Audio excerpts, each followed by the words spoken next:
सास बहू की कहानियाँ। हाल ही में नैना का विवाह हुआ था और उसने अपने पति और ससुराल वालों के साथ एक जॉइंट फैमिली में रहना शुरू कर दिया था। कुछ दिनों के बाद उसे पता चला कि वह अपनी सास के साथ नहीं रह सकती। नैना की सास रूढ़िवादी थी, जबकि नैना आधुनिक जीवन शैली जीने वाली लड़की थी। जल्द ही उनके बीच झगड़ने होने लगे। कई महीनों के बीत जाने के बाद भी दोनों में से कोई भी अपना व्यवहार बदल नहीं पाया। समय के साथ साथ नैना और ज्यादा आक्रामक हो गई और उसे अपनी सास से नफरत होना शुरू हो गया। वो सोचने लगे कि कैसे अपनी सास से छुटकारा पाया जाए। एक बार हमेशा की तरह जब उसने अपनी सास से झगड़ा किया और उसके पति ने अपनी मां का साइड लिया, तब नैना गुस्सा हो गई और अपने मायके चली गई। नैना के पिता एक केमिस्ट थे। उसने अपनी पिता को पूरी बात बताई। उसने अपने पिता से कहा कि उसे कुछ जहर दे ताकि वह अपनी सास के खाने में मिलाकर उससे छुटकारा पा सके, नहीं तो वह अपने पति के घर वापस नहीं जाएगी। नैना के पिता को यह सब जानकर काफी डक हुआ और उन्होंने अपनी बेटी से कहा, अगर तुम अपनी सास को जहर देती हो तो तुम और मैं दोनों जेल जाएंगे। ऐसा करना ठीक नहीं है। लेकिन नैना सुनने और समझने की हालत में नहीं थी। आखिरकार उसके पिता ने कहा, ठीक है, जैसा तुम चाहती हो वैसा ही होगा, लेकिन मैं तुम्हें जेल में नहीं देखना चाहता। उसके पिता अंदर से पाउडर लाए और कहा, हर दिन जब तुम दोपहर का भोजन या रात का भोजन करते हो तो अपनी सास के खाने में इसे मिला देना। इससे धीरे धीरे कुछ महीनों में वो मर जाएगी और लोग सोचेंगे कि वह प्राकृतिक रूप से मरी है।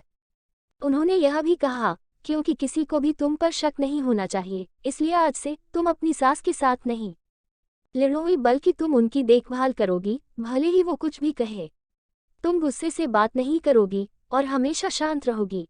उद्धरण चिन्ह। नैना सहमत हो गई और अपने ससुराल वापस आ गई और अपने पिता की सलाह के अनुसार उसने अपनी सास के खाने में पाउडर मिक्स करना शुरू कर दिया और बड़े ही प्यार के साथ बात करना शुरू कर दिया। समय बीतने के साथ साथ नैना की सास का नेचर भी बदलना शुरू हो गया। क्योंकि नैना अब अपनी सास की बहुत देखभाल करने लगी थी, इसलिए उसकी सास भी उसके प्रति विनम्र होने लगी और प्यार से बात करने लगी। 5 महीने बीत गए और नैना खाने में पाउडर मिक्स कर रही थी, लेकिन अब घर का वातावरण बदल गया। कोई झगड़े नहीं थे, दोनों एक दूसरे की तारीफ करते। अब ऐसा लगता था मानो दोनों का रिश्ता माँ और बेटी का रिश्ता हो। अब नैना को चिंता होने लगी कि पाउडर की वजह से उसकी सास जल्द ही मर सकती है। वो अपने पिता के घर पर गई और उनसे कहा, पिताजी, कृपया मुझे उस जहरीले पाउडर के प्रभाव को ठीक करने के लिए इलाज बताएं। मैं अपनी सास को खोना नहीं चाहती। वह मेरी माँ की तरह है और मैं उससे अब बहुत प्यार करती हूँ। उसके पिता मुस्कुराए और कहा, कौन सा जहर? मैंने तुम्हें बस एक स्वीटनर दिया था। उद्धरण चिन्ह। नैना हैरान थी और उसने अपने पिता से पूछा कि उन्होंने ऐसा क्यों किया। पिता ने कहा, बेटा, अगर तुम किसी दूसरे इंसान से प्यार चाहते हो तो तुम्हें भी उसे प्यार देना होगा।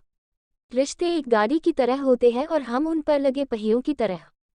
जब तक सभी पहिए ठीक से आगे नहीं बढ़ेंगे तब तक गाड़ी ठीक से नहीं चल सकती। इसी बात का एहसास दिलाने के लिए मैंने ऐसा किया और तुम्हें अपनी सास के प्रति नम्र रहने को कहा।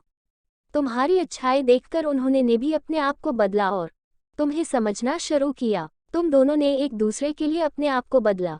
यही कारण है कि तुम अपनी सास के लिए आज मेरे पास भागते हुए आई हो।